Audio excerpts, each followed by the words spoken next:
Assalamualaikum warahmatullahi wabarakatuh. Selamat pagi. Karena ini kalian sudah memasuki masa prakering, jadi pembelajaran hanya menyimak dari penjelasan-penjelasan yang disampaikan oleh para guru-guru ya. Jadi untuk pelajaran produktif saya, sekarang saya lebih mengefisiensikan ke video. Mungkin di tempat kalian prakerin sudah disediakan wifi, jadi bisa kalian gunakan dengan sebaik mungkin. Dan ingat, boleh menggunakan wifi tapi hanya untuk pelajaran. Tapi kalau misalkan kalian menggunakan wifi di tempat prakerin untuk bermain, sangat tidak dianjurkan ya. Tolong dimanfaatkan benar-benar, jangan memanfaatkan seenaknya sendiri. Oke, langsung saya jelaskan, saya review lagi dari awal ya, bagaimana ceritanya SKPD, yaitu SKPD ini menggunakan basis cash, bisa berubah menjadi accrual. SKPD sendiri itu adalah satuan kerja perangkat daerah. Nah, di atasnya SKPD itu ada namanya PPKD, pejabatnya ya,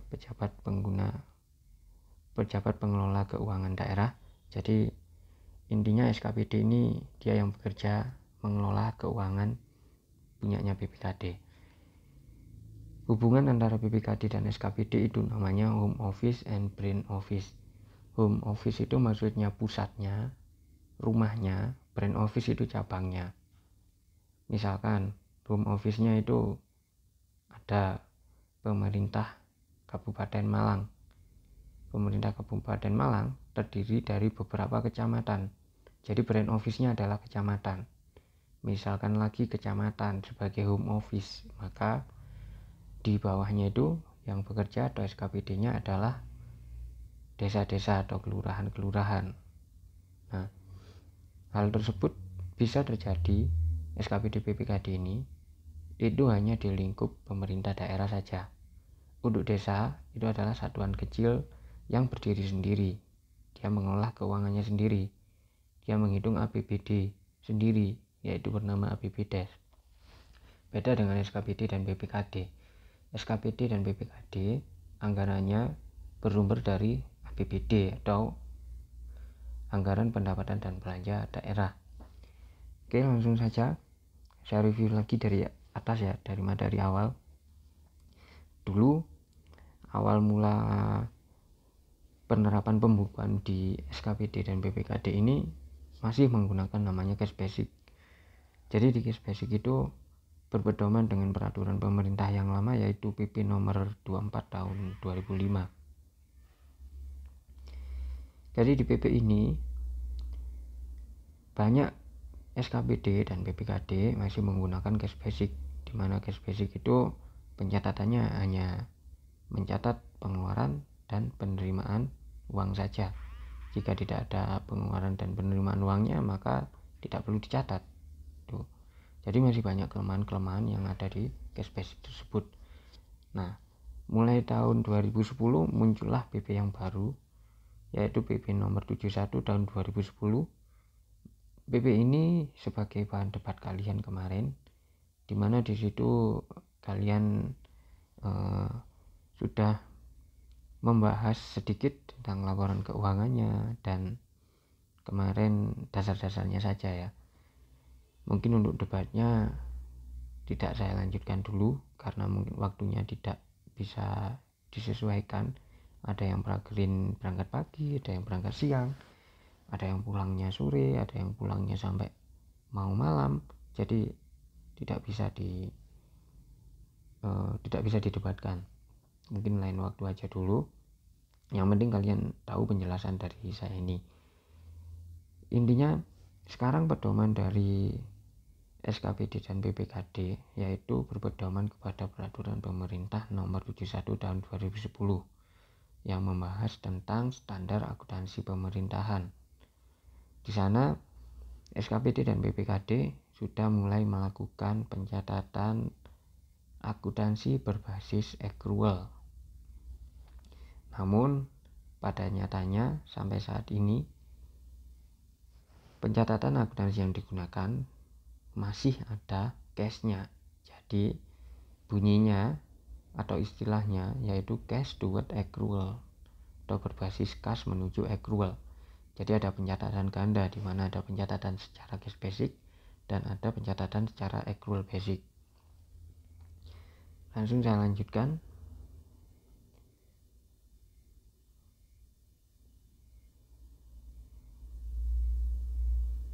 Nih, penerapan basis accrual. Ini ya, ada 3 poin yang dijelaskan pada pasal 7 di PP nomor 71 tahun 2010. Bisa kalian lihat secara rincinya di peraturan pemerintah yang bahan debat kemarin. Jadi itu yang pertama ada penerapan SAP berbasis accrual dapat dilaksanakan secara bertahap dari penerapan SAP berbasis kas menuju accrual menjadi penerapan SAP berbasis accrual penuh. Intinya seperti itu.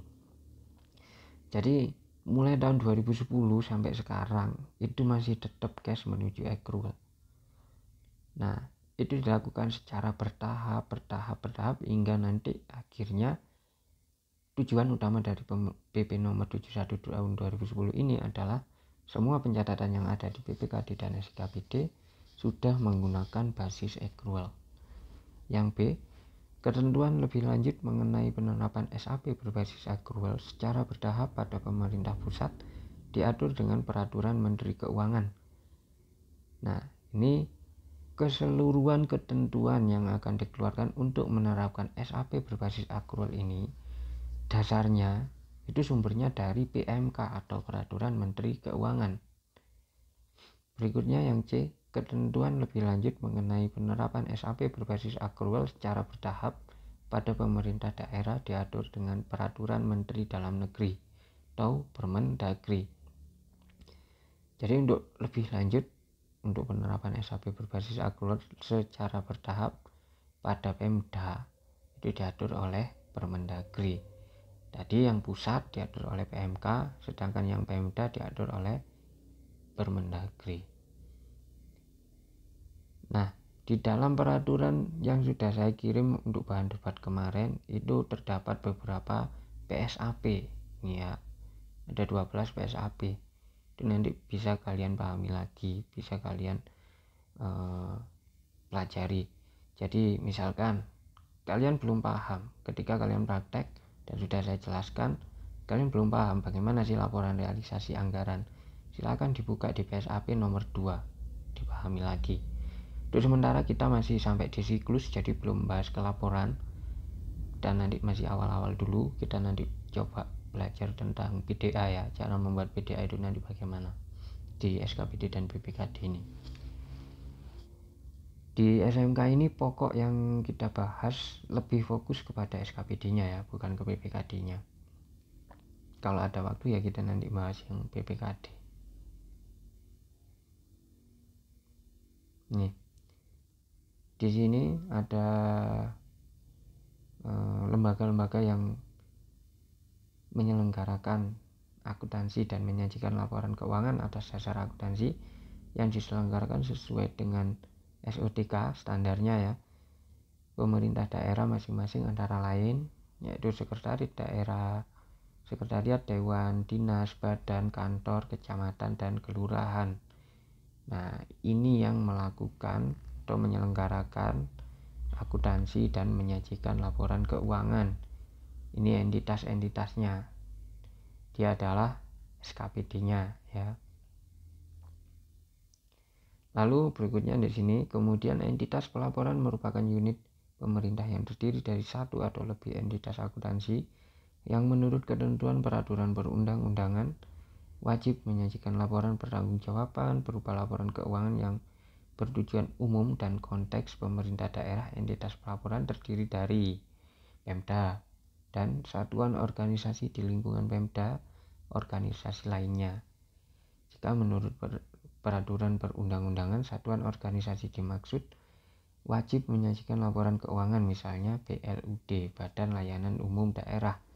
Jadi A, B yang ada di bawah ini adalah entitas PPKD, sedangkan yang A sampai G ini dia adalah satuan kerjanya atau SKPD-nya. Ini ya hampir sama dengan akuntansi keuangan, atau di akuntansi dasar sudah pernah diajarin. Peranan laporan keuangan itu diperlukan untuk 5 kepentingan pokok: akuntabilitas, manajemen, transparansi, keseimbangan antar generasi, dan evaluasi kinerja. Ini sudah dibahas, bisa kalian buka lagi buku akuntansi dasarnya. Apa sih akuntabilitas itu, manajemen itu seperti apa, transparan seperti apa, keseimbangan antar generasi itu seperti apa, dan evaluasi kinerja seperti apa. Silakan dibaca-baca lagi di prinsip akuntansi di kelas 1 ada.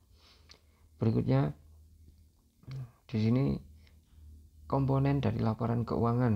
Nah, ini jadi inti dari semua akuntansi itu adalah laporan keuangan ya. Di PP nomor 71 2010 yang terbaru ini, laporannya itu dibagi menjadi 1, 2, 3, 4, 5, 6, 7. Sedangkan di PP lama dibagi menjadi 2, ada laporan keuangan pokok dan konseptual atau opsional ya ini. Jadi di PP yang lama ada laporan LRA, neraca, LAK, dan CALK. Itu laporan yang harus dibuat oleh BPKD dan SKPD ya. Namun untuk arus kas hanya dibuat oleh yang memiliki perbendaharaan umum, yaitu BPKD-nya saja. Lalu di yang kedua di situ ada laporan yang bersifat opsional, di mana BPKD dan SKPD harus membuat laporan kinerja keuangan dan laporan perubahan ekuitas. Berikutnya di PP yang terbaru, yaitu yang cash buat accrual, hanya membuat laporan keuangan pokok saja, tidak ada opsional, yaitu ada LRA, LP-SAL, neraca, laporan operasional, LAK, LPE, dan CALK. Nah, di bawah sini sudah ada keterangannya dari komponen-komponen laporan keuangan yang disajikan di atas. Itu yang bisa dikerjakan oleh perbendaharaan umum khusus ya, maksudnya khusus dikerjakan oleh perbendaharaan umum adalah laporan arus kas dan laporan perubahan saldo anggaran lebih. Jadi dua laporan ini dia wajib dikerjakan oleh BPKD. SKPD tidak wajib membuat dua laporan ini, karena SKPD hanya menjalankan atau mengerjakan mengelola anggaran yang diterima oleh BPKD. Oke, berikutnya ini basisnya sudah dijelaskan tadi. Intinya nanti karena di PP 71 2010 ini masih cash toward accrual, meskipun di sini tulisannya accrual, maksudnya di sini tulisannya accrual itu tujuan akhirnya nanti secara bertahap akan menjadi accrual. Tapi sampai saat ini masih cash toward accrual, sehingga di basis accrual ini nanti untuk pengakuan pendapatan LO, beban, aset, kewajiban, dan ekuitas dalam hal anggaran disusun dan dilaksanakan berdasar basis kas. Maka LRA disusun berdasarkan basis kas. Bila mana anggaran disusun dan dilaksanakan berdasar basis accrual, maka LRA disusun berdasar basis accrual. Bawahnya lagi, basis akuntansi pada PSAP 01, basis akuntansi yang digunakan dalam laporan keuangan pemerintah yaitu basis accrual. Jadi intinya nanti ada dua jurnal, di mana jurnal tersebut akan membantu penyusunan laporan LO dan penyusunan laporan LRA. Di LO nanti dia lebih mengutamakan basis accrual sebenarnya, sedangkan di LRA dia mengutamakan basis kas, itu ya. Ini berikutnya di sini ada informasi laporan keuangan. Di dalam laporan keuangan yang akan disajikan itu terdapat beberapa komponen-komponen yang ada di dalamnya. Antara lain aset, kewajiban, ekuitas, nanti ada di neraca. Pendapatan LRA dan belanja, transfer, pembiayaan, saldo anggaran lebih, nanti ada di LRA dan di LP-SAL. Pendapatan LO, beban, dan arus kas. Pendapatan LO dan beban ya. Pendapatan LO dan beban nanti ada di LO, arus kas nanti ada di arus kas. Itu perbedaannya, perbandingannya di situ nggak ada pembagian antara pendapatan LRA dan LO. Sedangkan yang di 71 2010 dia ada pembagian LRA dan LO.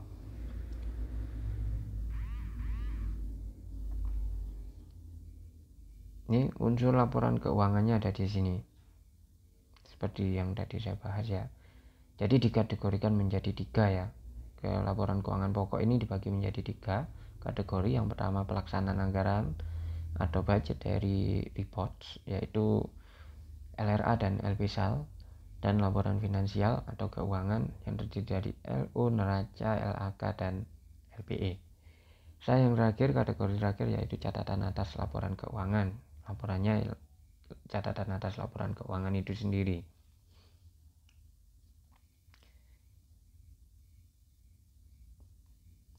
Berikutnya di sini ada laporan realisasi anggaran. Ini penjelasannya ya. Jadi nanti dari sini mungkin kalian bisa membayangkan bagaimana sih bentuknya LRA. Oh, ternyata LRA itu isinya seperti ini. Nah, ini isinya, unsur-unsurnya di sini. LRA itu dari atas nanti isinya ada pendapatan LRA, lalu ada belanja, transfer pengeluaran, dan pembiayaan. Ada 4 unsur ya. Rumusnya hampir sama seperti laporan laba rugi di finansial atau di keuangan ya. Pendapatan nanti akan dikurangi dengan belanja, lalu dikurangi lagi dengan transfer pengeluaran, lalu hasilnya nanti adalah surplus atau defisit, dimana kalau surplus itu laba menurut pemerintah BPKD, sedangkan defisit itu kekurangan anggaran atau rugi.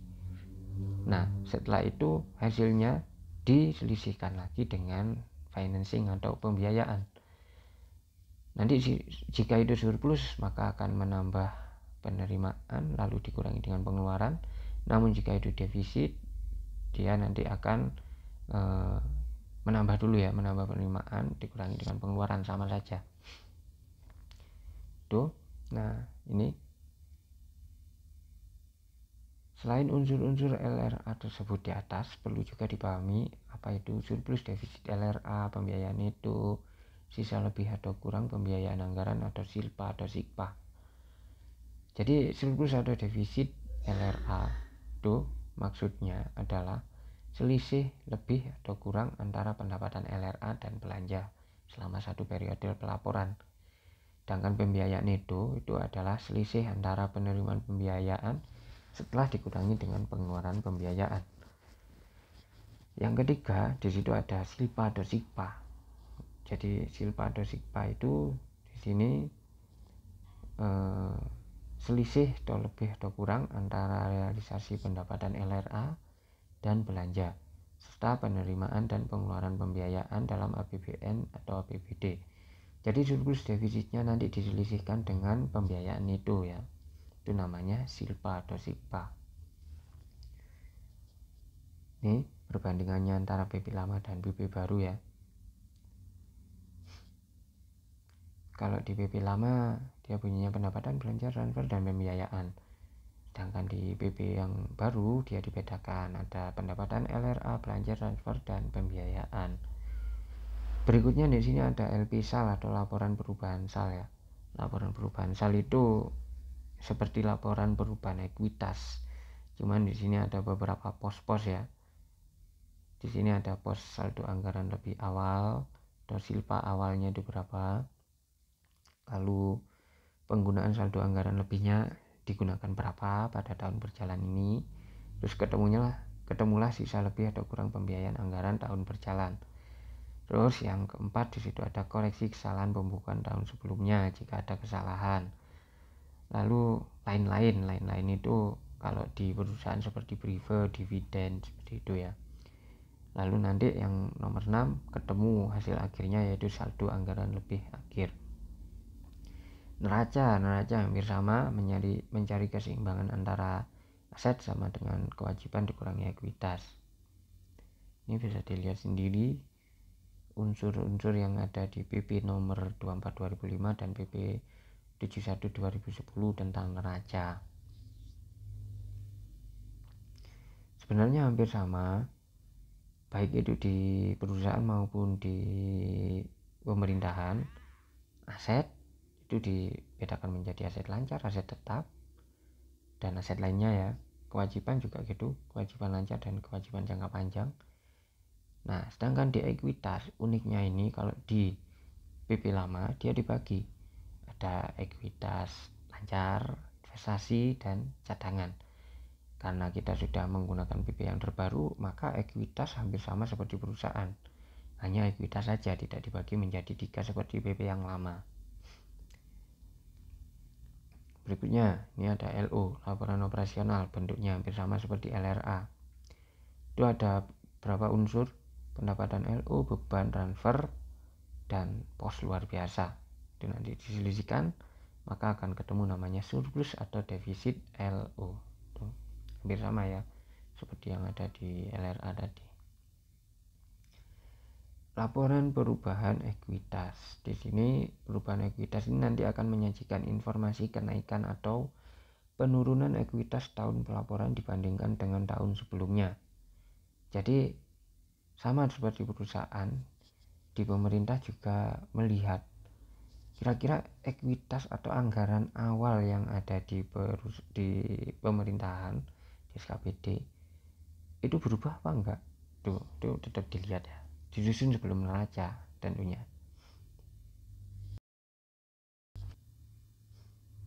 Berikutnya laporan arus kas. Laporan arus kas ini nanti yang membuat hanya yang memiliki fungsi perbendaharaan umum, yaitu si BPKD atau pemerintah pusat ya, atau pejabat pengelola keuangan daerah. Sama bentuknya, ada arus kas masuk dan keluar, ada arus kas dari operasional, investasi, dan pembiayaan tuh, atau pendanaan ya, sama aja seperti di perusahaan. Sedangkan yang terakhir ada namanya catatan atas laporan keuangan. Catatan atas laporan keuangan di sini kalian belum pernah melihat mungkin. Cuman intinya dari catatan atas laporan keuangan ini menjabarkan apa yang sudah dijelaskan atau apa yang sudah disampaikan pada 6 laporan keuangan yang ada di awal, yaitu neraca, LRA, LO, perubahan ekuitas, LP-SAL, dan arus kas. Itu menjelaskan secara rinci. Misalkan di LRA, pendapatan LRA yang didapatkan oleh SKPDA pada tahun anggaran sekian sejumlah berapa M misalkan, itu nanti dijabarkan di JALK ini. Jadi kalian tahu pendapatan sebesar 1 M itu LRA itu didapat dari apa saja, rinciannya itu dilihat di sini nanti. Semua perincian informasi secara rinci tentang laporan keuangan kalian bisa lihat di catatan atas laporan keuangan itu ya. Oke, ini ya, ini hubungan antara basis akuntansi dan pelaporan keuangan. Tadi sudah saya jelaskan accrual itu seperti apa, cash basic itu seperti apa. Intinya ini ya, di sini di dalam tabel 1 ini, accrual itu secara primer pokoknya dia itu digunakan untuk menyusun neraca dan LO. Sekundernya digunakan untuk menyusun ekuitas dan arus kas, dan secara tersier menyusun JALK. Sedangkan di cash hanya secara primer untuk menyusun LRA, dan secara sekundernya dia hanya menyusun LP-SAL ya, laporan perubahan saldo anggaran lebih.